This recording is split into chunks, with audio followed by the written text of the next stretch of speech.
ನಾನು ಇವತ್ತು ಆಕ್ಚುಲಿ ನನ್ ಮೊನ್ನೆ ಹೋದೆ ಮಡ್ಕರಾಗೆ, ಮಂಗಳೂರಿಗೆ ಹೋದೆ. ಹೋಗುವಾಗ ನೋಡಿದ್ರ ಬಗ್ಗೆ ಒಂದು ಹೇಳ್ತೀನಿ. ನೀವೆಲ್ಲ ಘಾಟ್ ಸೆಕ್ಷನ್ ಅಲ್ಲಿ ಟ್ರಾವೆಲ್ ಮಾಡ್ತಿರ್ತೀರಿ. ಒಂದು ಜೋಕ್ ಮಾಡಿದ್ರೆ ಆ ಜೋಕ್ ಜೊತೆಲಿ ಒಂದು ವಿಷಯ ಇರಬೇಕು. ಏನು ವಿಷಯ ಇಲ್ಲದೆ ಯಾವ್ದೋ ಹೆಣ್ಮಕ್ಳನ್ನ ಯಾವ್ದೋ ದೇಶನ ಬೈದ್ಬಿಟ್ಟು ಹಾಸ್ಯ ಮಾಡೋದು ಹಾಸ್ಯ ಅಲ್ಲ. 99,000 ಜನಗಳನ್ನ ನೀವು ನಗಿಸಿ ಒಬ್ಬನ ನೋಯಿಸೋದಾದ್ರೆ ಅಂತ ಹಾಸ್ಯ ಮಾಡಬಾರದು ಅಂತ ಹೇಳ್ತೀನಿ. ನಾನು ಹೋಗ್ತಾ ಇರ್ಬೇಕಾದ್ರೆ ಘಾಟ್ ಸೆಕ್ಷನ್ ಅಲ್ಲಿ ನಡೆದಿದ್ದು, ಈ ಕೋತಿಗಳು ರೋಡ್ ಬಂದ್ಬಿಟ್ಟು ನಿಂತಿರ್ತವೆಲ್ಲ. ಯಾರು ಬಸ್ ಸ್ಲೋ ಮಾಡ್ತಾ ಇದ್ರೆ ಹಿಂಗ್ ನಿಂತಿರ್ತವೆ ಕೋತಿಗಳು ರೋಡಲ್ಲಿ. ಘಾಟ್ ಸೆಕ್ಷನ್ ಮಾತ್ರ ನೋಡಿದ್ರೆ ಆ ಘಾಟ್ ಸೆಕ್ಷನ್ ಅಲ್ಲಿ ಕಾಡಲ್ಲಿ ನಿಂತಿದೆ ಅಂತ ನೀವು ಅನ್ಕೊಂಡಿದೀರಾ? ಅದು ಕಾಡಿನ ಕೋತಿ ಅಲ್ಲ. ಅದು ಕಾಡಿನ ಕೋತಿ ಯಾವತ್ತೂ ಬಂದು ರೋಡಲ್ಲಿ ನಿಂತ್ಕೊಳ್ಳಲ್ಲ ಅದು. ಯಾಕೆಂದ್ರೆ ಅವ್ ಗೊತ್ತು ಯಾವ ಮರದ ಮೇಲೆ ಏನಿದೆ ಅಂತ. ಅವ್ ದುಡ್ಕೊಂಡು ತಿನ್ಕತ್ತವೆ, ಮರದ ಮೇಲೆ ಹತ್ಕೊಂಡು ತಿಂತವೆ. ಈ ರೋಡ್ ಬಂದಿರೋ ಕೋತಿ ಯಾವ್ದು ಗೊತ್ತಾ ನಿಮ್ಗೆ?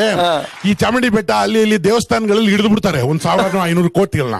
ಅದನ್ನ ತಗೊಂಡೋಗಿ ಕಾಡಲ್ಲಿ ಬಿಟ್ಬಿಡ್ತಾರೆ. ಅವಕ್ಕೆ ರೋಡ್ ಬಿಟ್ರೆ ಬೇರೆ ಗೊತ್ತಿಲ್ಲ, ಮರ ಅಂತ ಗೊತ್ತಿಲ್ಲ, ಅವ್ರಿಗೆ ಹಣ್ಣಲ್ಲಿದೆ ಅಂತ ಗೊತ್ತಿಲ್ಲ. ಅವ್ರು ತಿರ್ಗಾ ಇದೇ ಗತಿ, ಕೊಡು ಕೊಡು ಕೊಡು ಕೊಡು ಅಂತ ಉಟ್ಗುಣ ಅದ್ರದ್ದು. ಏನ್ ಮಾಡ್ತೀರಾ? ಅದು ಪಾಪ ಎಲ್ಲ ತಿನ್ನೋದೆಲ್ಲ ಗೊತ್ತ. ಅದು ಕಲ್ಸೇ ಇಲ್ಲ, ಹುಡ್ದಾಗಿಂದ ಅದು ಭಿಕ್ಷೆ ಬೇಡದೆ ನೋಡಿದ್ದು.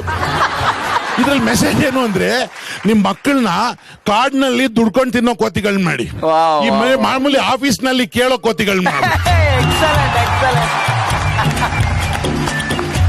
ಯಾಕಂದ್ರೆ ಈ ಕೇಳೋ ಕೋತಿಗಳು ಎಷ್ಟೇ ಸಂಪಾದನೆ ಮಾಡಿದ್ರು ಕೇಳೋದೇ ಅದು. ಕೆಲವರು ಹುಟ್ಟುವಾಗ ಸಾಹುಕಾರರಾಗಿ ಹುಟ್ಟಿರ್ತಾರೆ, ಕೆಲವರು ಹುಟ್ಟುವಾಗ್ಲೇ ಭಿಕ್ಷುಕರಾಗಿ ಹುಟ್ಟಿರ್ತಾರೆ. ಹೊಡೆದ್ರೆ ದುಡ್ಡಲ್ಲ, ದುಡಿದ್ರೆ ಮಾತ್ರ ದುಡ್ಡು.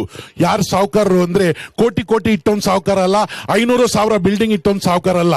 ನಿಜವಾದ ಸಾಹುಕಾರ ಯಾರು ಅಂದ್ರೆ ಹೆತ್ತ ತಂದೆ ತಾಯಿನ ತನ್ನ ಜೊತೆಲಿ ಇಟ್ಕೊಂಡು ಸಾಕ್ತಾನಲ್ಲ, ಅವನಕ್ಕಿಂತ ದೊಡ್ಡ ಸಾಹುಕಾರ ಇಲ್ಲ. ಈ ಕಾಮಿಡಿ ಅವಾರ್ಡ್ಸ್ಗೆ ಆರ್ಟಿಸ್ಟ್ಗಳು ಬಂದ್ರೆ